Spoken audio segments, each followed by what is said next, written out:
வெகு நாட்களுக்கு முன்பாக நான் ஒரு மேகசினில் ஒரு காரியம் படித்தேன். ஒரு கணவன் மனைவிக்குள்ளே பெரிய பிரச்சனை, சண்டை போட்டு பிரிகிறாங்க. கணவன் வெளிநாட்டில் வேலை செய்கிறார், நல்ல வேலையில் இருக்கிறார். இந்த அம்மாவும் அங்கே போய் கொஞ்ச நாள் இருந்தாங்க, 1 வருஷம் இருந்தாங்க. அப்புறம் போக மாட்டேங்கிறாங்க. நான் போக மாட்டேன், எனக்கு போகவே முடியாது அப்படி எல்லோரும் கூப்பிட்டு பஞ்சாயத்து பேசி பார்க்குறேன்.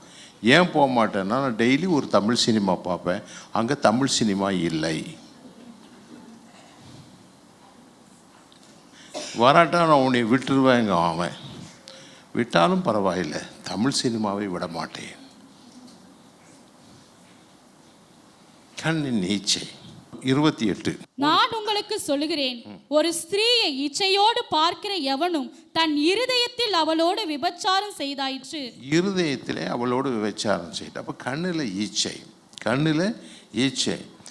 இந்த கண்ணில் ஈச்சை இருந்தால் ரொம்ப ஜாக்கிரதையாக இருக்கணும். நினைக்கிறோம் சில சின்ன காரியங்கள் ஒரு மனிதனுடைய வாழ்க்கையை அப்படியே கவிழ்த்தி போட்டுரும். இன்றைக்கி நீங்களும் நானும் கூட வாழ்க்கையில் இதில் ரொம்ப ஜாக்கிரதையாக இருக்கணும். கர்த்தர் நம்மை நடத்துவார். ஏமே